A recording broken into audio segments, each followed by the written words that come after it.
सबसे पहले मैं प्रणाम करता हूँ परमपिता परमात्मा को, जो हमारे साथ साथ पूरी सृष्टि में व्याप्त है। फिर आप सभी को नमस्कार करता हूँ। आज योग का पहला लेक्चर है और इस योग के लेक्चर में आज हम योग के परिचय की बात करते हैं। सबसे पहले हम परिचय देंगे, उसके बाद इस शब्द की उत्पत्ति कैसे हुई, फिर उसके बाद उसकी जो परिभाषाएं हैं उनकी बात करेंगे। तो मैं शुरू में कुछ पंक्तियां पढ़ता हूँ कि कोई व्यक्ति जो अपने प्रति पूरी तरह सजग होकर अपने चित्त में संचित जन्म जन्मांतर के जो कर्म संस्कार अर्थात पाप पुण्य के रूप में अब तक के जन्मों में जो भी कर्म हुए हैं, उन सभी कर्मों का क्षय करके भोग करके जब अपने आत्म स्वरूप में स्थिर हो जाता है, अर्थात उसे यह बोध हो जाता है कि मैं पंच महाभूतों से बना यह नष्ट होने वाला शरीर नहीं हूँ, अपितु परमात्मा का अभिन्न अंश आत्मा हूँ, इसे ही सच्चे अर्थों में योग कहा जाता है। इसी योग को योगियों ने, आचार्यों ने अलग अलग ढंग से समझाने का प्रयास किया है।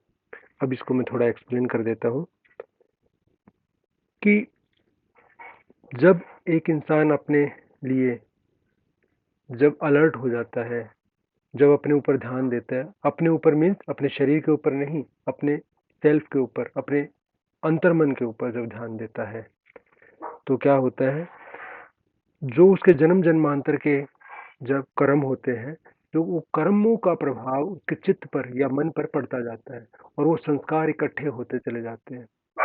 जब वो उनके ऊपर ध्यान देना शुरू कर देता है, तो जब उनके ऊपर अलर्ट हो जाता है, सजग हो जाता है, तो जो संचित कर्म होते हैं, जो पाप और पुण्य की फॉर्म में होंगे, पाप करता है इंसान, जब कर्म करता है का पाप भी होते हैं, पुण्य भी होते हैं।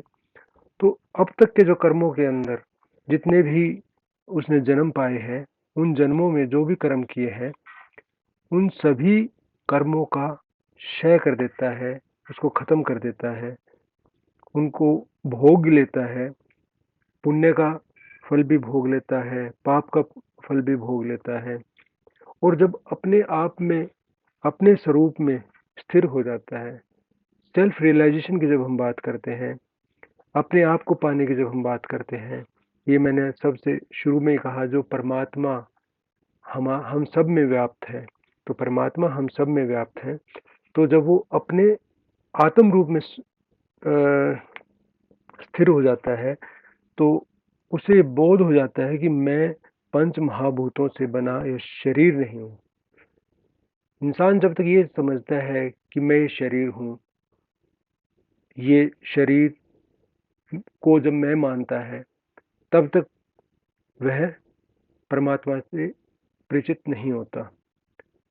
और जब वो ये मानना शुरू कर देता है कि नहीं, ये शरीर तो मैं नहीं हूँ, जब वो अपने आप को देख लेता है, अपने सेल्फ को देख लेता है, अपनी आत्मा को देख लेता है, जब वो अपनी आत्मा से उसका पहचान लेता है, उससे एक पहचान हो जाती है, तब उसको ये पता लगता है कि मैं पंच महाभूतों से, मतलब पंच महाभूत बोलते हैं, आप जानते होंगे कि भूमि, गगन, मतलब खाली जगह जो होती है, स्पेस, भूमि, गगन, अग्नि, वायु और जल, इन सब चीज़ों से बना हमारा शरीर, पंच महाभूत से बना शरीर नष्ट होने वाला है। और ये शरीर मैं नहीं हूँ, लेकिन और क्या हूँ फिर मैं, वो क्या जान लेता है, मैं परमात्मा का अभिन्न अंश, परमात्मा हर जगह व्याप्त है और उसी का अंश मैं हूँ, वही मेरे अंदर भी है। तब इस चीज को योग कहा जाता है। अपने अंतर्मन को जानना, अपने अपने अंदर जो परमात्मा है उनको जानना योग है।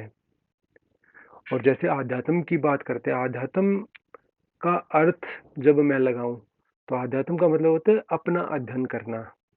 आध्यात्म स्पिरिचुअलिटी को लोग मानते कि ये ढूंढना, वो ढूंढना, कुछ नहीं ढूंढना।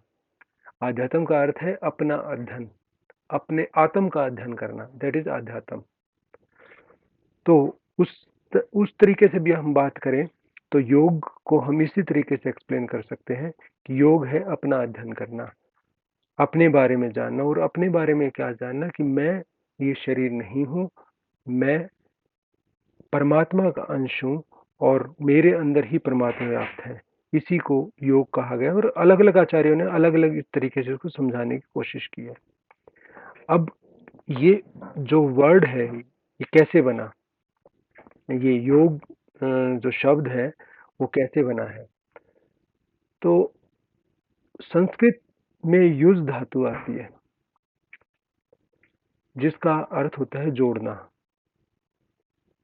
किसी भी वस्तु से अपने को जोड़ना या किसी कार्य से स्वयं को लगाना, ठीक है, ये युज धातु है। लेकिन इस युज धातु को अलग अलग तरीके से बताया गया है। अब मैं थोड़ा सा आपको बताता हूँ और यदि जरूरत पड़ी तो उसके बारे में हम अलग से भी वीडियो बना लेंगे। जब पाणिनि ऋषि थे, उन्होंने संस्कृत की व्याकरण की रचना की, तो उन्होंने जितनी भी धातु, धातु का मतलब होता है वर्ब, इंग्लिश में उसको वर्ब बोलते हैं, हिंदी में क्रिया बोलते हैं। जितनी भी धातुएं थी जिससे किसी काम का करना पाया जाता है, करना या होना पाया जाता है, जितनी भी धातुएं थी उनको डिफरेंट कैटेगरी में बांट दिया, 10 कैटेगरी में बांट दिया, जिनको हम गण बोलते हैं। 10 कैटेगरीज में बांट दिया। तो यहाँ धातु का मतलब मेटल मत समझना, यहाँ धातु का अर्थ है कि क्रिया, ठीक है। तो उन्होंने इस तरीके से बांट दिया और हर एक जो गण है उनके अपनी अपनी कुछ क्वालिटीज हैं, कुछ कुछ गुण हैं उनके अपने अपने। उस गुणों के आधार पर उनको कैटेगराइज किया गया, उनको बांटा गया। और जो गण है, जो ग्रुप है, उनके जो नाम रखे गए वो उनके पहली जो धातु थी उस धातु के नाम पर रखे गए। तो यहाँ 10 ग्रुप्स बनाए और स्पेसिफिक हर एक ग्रुप की कोई स्पेसिफिक क्वालिटी है जिससे उसको आइडेंटिफाई किया हुआ है, जिससे उसको, जिस तरीके से उसको बांटा हुआ है हर एक ग्रुप के अंदर है। ऐसा जैसे इंग्लिश में भी होता है, एक वर्ड के, एक वर्ब के 2 मीनिंग हो सकते हैं। जैसे रन, रन का मतलब भागना भी होता है, रन का मीनिंग मैनेज करना भी होता है। जैसे he is running a race या he is running a business. Running a business का मीनिंग है कि वो बिजनेस को मैनेज कर रहा है। ऐसे ही जब मैं बात करूंगा युज धातु की, तो युज को भी 2-3 जगह पे 2-3 ग्रुप्स के अंदर रखा गया। तो उन ग्रुप्स की जो मैं बात कर रहा, 10 ग्रुप है। ग्रुप ये है, पहला ग्रुप है भवादिगण, दूसरा है अदादिगण, तीसरा है जुहोत्यादिगण, फोर्थ है दिवादिगण, फिफ्थ है स्वादिगण, सिक्स्थ है तुदादिगण, सेवंथ है रुधादिगण, एट्थ है तनादिगण, नाइन्थ है क्रयादिगण और 10th है चुरादिगण। ये जो सबसे, ये नाम कैसे रखे? भवादी, भवादी का अर्थ है कि सबसे पहला जो उस ग्रुप के अंदर जो पहली धातु आई है भू, उससे भवादिगण बना है। अदादिगण जो है उसमें अद जो धातु है वो पहली है, तो इसलिए उससे, उसके नाम से पड़ गया, उस ग्रुप का नाम पड़ गया। गण का मतलब ग्रुप है वो एक, जिसमें बहुत सारी धातुएं हैं, ठीक है। इस तरीके से हम इसको एक्सप्लेन कर सकते हैं। अब 3 डिफरेंट ग्रुप्स में युज धातु रखी गई है, 3 अलग अलग ग्रुप्स में रखी गई है और वो 3 ग्रुप है। पहला है दिवादिगण, दूसरा है रुधादिगण और तीसरा है चुरादिगण। इन तीनों के अंदर इसका अर्थ जो आता है वो कुछ अलग अलग आता है। अब हम 1 बाय 1 इसको डिस्कस करेंगे। पहला है युद्ध समाधो, ये किसके अंदर आता है?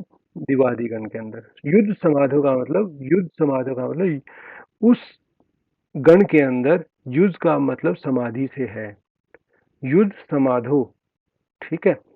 तो उसका अर्थ क्या है? समाधि से। तो दिवादी गणीय जो युज धातु है उसका अर्थ समाधि होता है। दिवादी पहला जो बताया मैंने दिवादीगण, तो उसका अर्थ है समाधि। समाधि का जो प्राकृतिक प्रत्यय अर्थ वो है सम्यक स्थापन। सम्यक स्थापन का अर्थ है समाधि की स्थिति के लिए जुड़ना, समाधि के लिए जुड़ना, या हम कह सकते हैं समाधि की प्राप्ति के लिए जो भी साधनाएं शास्त्रों में बताई गई हैं उन साधनाओं को अपने जीवन में अपनाना, वही योग है। योग का पहला अर्थ यही है जो मैंने अभी डिस्कस किया है कि जो हमारे शास्त्रों में समाधि की प्राप्ति के लिए मेथड बताए गए हैं, जो तरीके बताए गए हैं, उनको अपने जीवन में अपनाना, वही योग है। ठीक है। दूसरा ग्रुप के अंदर जो डिफाइंड है, यूज को मैंने कहा था कि 3 जगह डिफाइन किया हुआ है, 3 ग्रुप्स में डिफाइन किया हुआ है। पहले ग्रुप दिवादिगण में, दूसरा ग्रुप अब हम ले रहे हैं रुधादिगण। अब हम दूसरे ग्रुप की बात करते हैं, युजिर योगे रुधादिगणीय। इसका अर्थ क्या है कि रुधादिगण के अंदर जब हम देखते हैं तो युजिर या युज का मीनिंग या अर्थ योग है। ठीक है। इसका अर्थ है जुड़ना, जोड़ना, मिलना या मेल करना। युजिर योगे का अर्थ है संयोग करना। जो ये दुख रूपी संसार है इससे वियोग करना। वियोग करना का मतलब इससे अपने आप को अलगाना, अपने को अलगाव करना और ईश्वर के साथ संयोग करना, ईश्वर के साथ अपने आप को जोड़ना, वह क्या है? योग है। अब अलगाव करना का अर्थ ये नहीं है कि हम संसार को छोड़ के भाग लें, या इस संसार, या तो फिजिकली हम भाग लें यहाँ से कि संसार को छोड़ो और जंगलों में चले जाओ, इसका अर्थ ये नहीं है। इसका अर्थ ये भी नहीं है कि मर जाओ, इसका अर्थ ये भी नहीं है। तो इसका अर्थ क्या है कि दुख रूपी संस्कार से वियोग करना? इसका अर्थ है कि अपने चित्त को संसार से अलगाव करना, चित्त को संसार से अलग करना, जिसको डिटैचमेंट बोलते हैं इंग्लिश में। डिटैच करना अपने आप को। आप काम सब कर रहे हैं, सभी काम कर रहे हैं, लेकिन आप अटैच नहीं हो उन चीजों से, आप अटैच नहीं है। तो ये है अलगाव करना, संसार से अलगाव करना और अपने आप को परमात्मा के साथ जोड़ना, संयोग करना। उसको क्या बोलते हैं? युजिर योगे रुधादिगणीय। ये अर्थ रुधादिगण के अंदर जो रुधादिगण नाम का जो ग्रुप है धातुओं का, उसके अंदर जो योग का अर्थ दिया हुआ है, युज का जो अर्थ दिया हुआ है, यह है। भागवत गीता में भी इसको बोला गया है, भागवत गीता में इसके बारे में बताया गया है, तम विद्या दुख संयोग वियोग योग संजीतम। ये भागवत गीता में इसके बारे में बताया गया है। सबसे पहले मैं इसका संधि विच्छेद करता हूं। सबसे पहले है तम। तम मीन्स उसे। उसे किसको? योग को या उस अवस्था को। विद्याद, जानना चाहिए।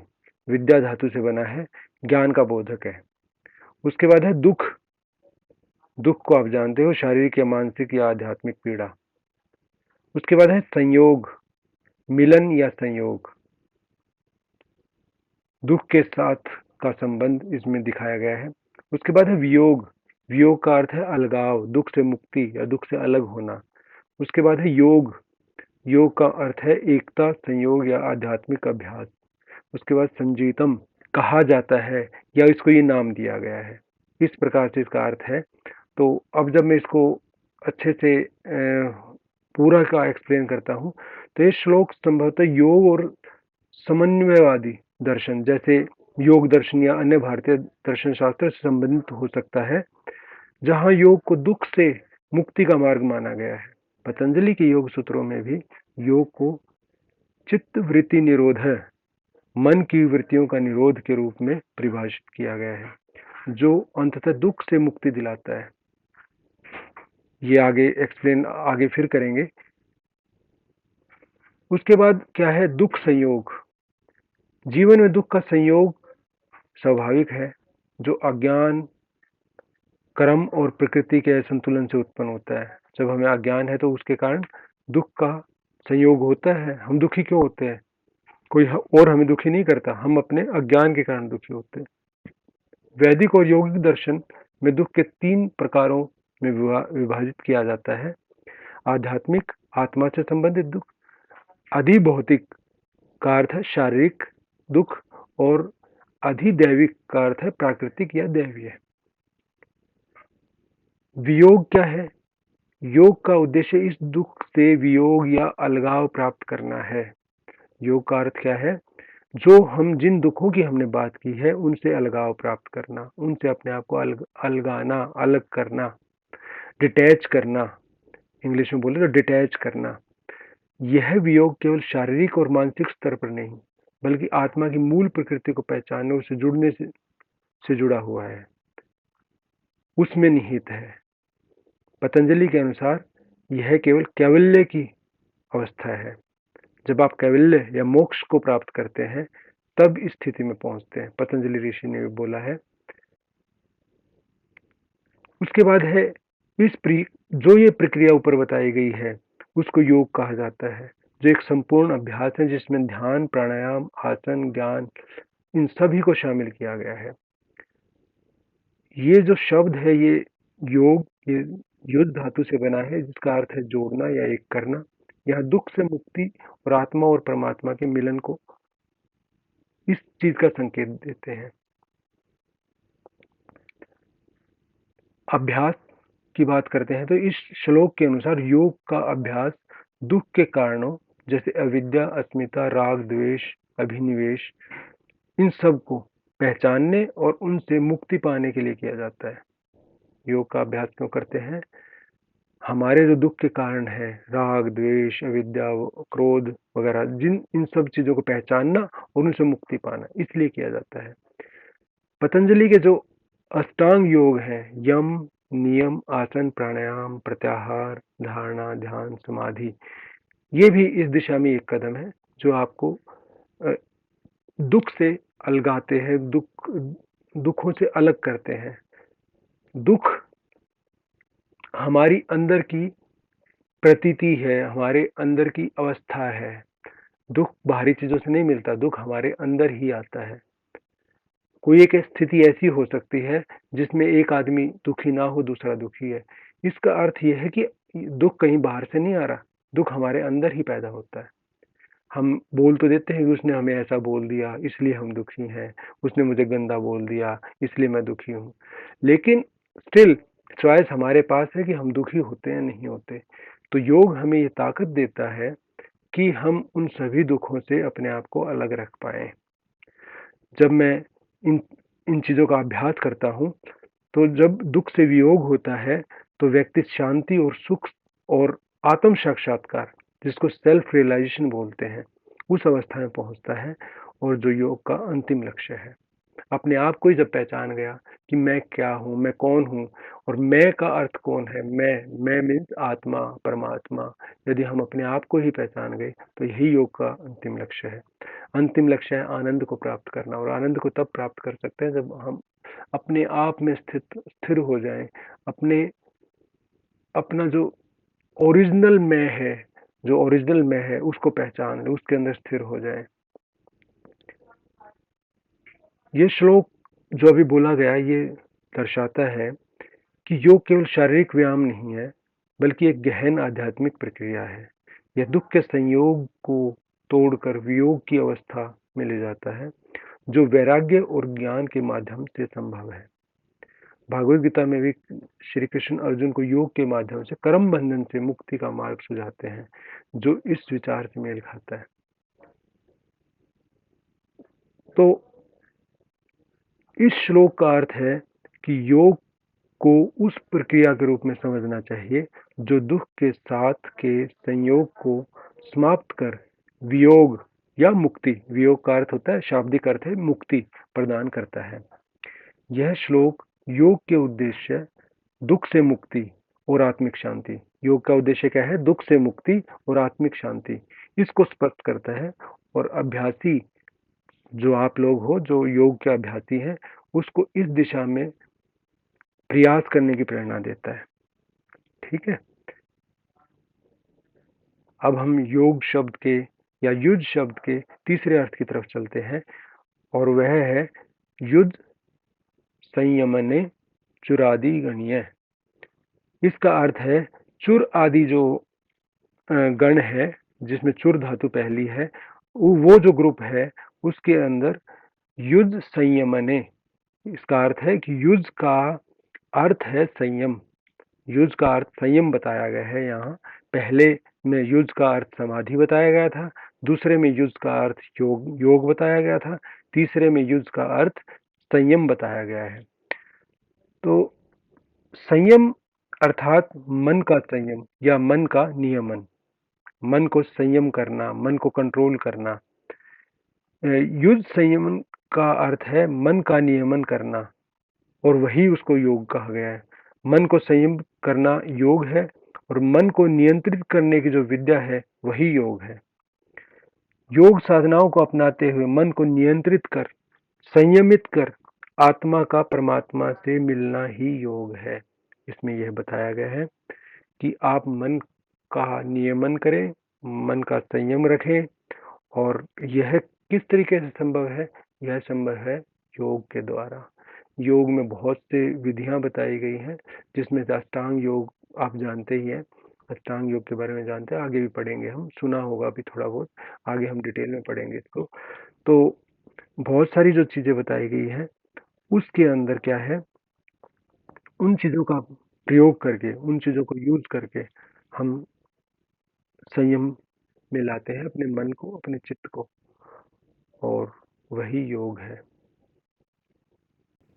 यहाँ आगे बढ़ने से पहले मैं एक दो बातें क्लियर करना चाहता हूँ यहाँ। पहली बात तो यह है कि संसार और दुख को एक दूसरे के पर्यायवाची की तरह यूज किया है। तो क्यों इनको एक दूसरे के पर्यायवाची की तरह यूज किया है? क्योंकि बार बार बोला गया है दुख रूपी संसार, दुखों से भरा संसार, या कहीं कहीं दुख से बोला गया, दुख से लगाव हो, दुख से मुक्ति हो, इस तरीके की बात बोली गई है। महर्षि रमन के अनुसार भी उन्होंने ये कहा है कि संसार आपके मन की ही रचना है। संसार आपके मन की रचना है। कैसे है कि एक हम कोई चीज देखते हैं, कुछ देखते हैं, जब तक उसके रिलेटेड विचार नहीं होंगे तब तक वो एक बहुत बड़ा रूप नहीं लेगी, वो एक वस्तु है, सामान्य वस्तु है। लेकिन जब उसको देख के हमारे मन में विचार आने लगेंगे, तरह तरह के विचार आते हैं, तब वो संसार का निर्माण करते हैं। जैसे यदि हम बेहोश हैं, जैसे यदि हम सो रहे हैं, तो क्या संसार है? हमारे लिए संसार की उपस्थिति नहीं है उस समय, हमारे मन के लिए संसार की उपस्थिति नहीं है। इसका अर्थ यह है कि जो संसार है वो मन की उत्पत्ति है, ठीक है। और इसी तरीके से बोला गया है दुख रूपी संसार, दुख का रूप संसार। जो दुख है वह भी हमारे मन की उत्पत्ति है, और जो संसार है वह भी हमारे मन की उत्पत्ति है, ठीक है। इसलिए यदि मन स्थिर है तो ना तो संसार रहेगा, ना ही दुख रहेगा। इसलिए दोनों को एक दूसरे के पर्यायवाची के रूप में प्रयोग किया गया है। आगे जब इसका कोई रेफरेंस आएगा, इस बारे में आगे बात होगी, तो इसको और अच्छे से एक्सप्लेन करेंगे, और अच्छे से देखेंगे। दूसरी बात यह है कि योग जो शब्द है उसको आम आदमी या तो सिर्फ एक एक्सरसाइज समझते हैं, सिर्फ एक एक्सरसाइज, व्यायाम करना, एक्सरसाइज करना, इतना ही समझते हैं। या जो कुछ समझदार है, थोड़ा जो जानते हैं योग के बारे में, वो भी इसको आसन और प्राणायाम तक ही समझते हैं। या तो कि आसन है, प्राणायाम है, वो व्यायाम सिंपल एक्सरसाइज से डिफरेंट है, वो इतना तक समझते हैं। तो लेकिन ऐसा नहीं है। जैसा हमने अब तक डिस्कस किया, जितना भी हमारा डिस्कशन हुआ, उसमें हमने पाया कि आसन और प्राणायाम तो जब अष्टांग योग करते हैं तो उसका बीच में दो साधन है बस, यम नियम आसन प्राणायाम, इस तरीके से 8 जो अंग है। तो उसमें आसन और प्राणायाम जिससे हम आमतौर पे आम आदमी जिससे वाकिफ है, तो वो सिर्फ ये आसन और प्राणायाम को जानते हैं। लेकिन जब हमने ये पढ़ा, अब तक जितना डिस्कशन हुआ उसमें ये जाना कि आसन और प्राणायाम तो सिर्फ दो साधन है योग को प्राप्त करने के। अब योग को प्राप्त करने का मतलब क्या हुआ, अर्थ क्या हुआ? योग को प्राप्त करने का मतलब कि जब हमारा परमात्मा के साथ योग हो जाए, या हम ये कह सकते हैं जब हमारा योग हमारे अंतर्मन के साथ हो जाए, जब हमारा योग हमारे सब के साथ हो जाए। अंतर्मन कहना ठीक नहीं है यहाँ, हमारे स्व का मीन्स हमारी आत्मा के साथ हमारा मिलन होता है। जब हम उसको पहचान लेते हैं, जब हम ये जान लेते हैं कि ये शरीर अलग है और जो आत्मा है वो मैं हूँ, शरीर मैं नहीं हूँ, और जो शरीर है वो नष्ट होने वाला है और आत्मा अर्थात मैं नष्ट होने वाला नहीं हूँ। जब हम ये जान लेते हैं वो योग है। और योग का व्यापक अर्थ यही है कि परमात्मा के साथ मिलन। परमात्मा जो बार बार बोला गया, परमात्मा कहीं बाहर नहीं है, परमात्मा हमारे अंदर है, बस उसको पहचानने की जरूरत है, उन्हें पहचानने की जरूरत है।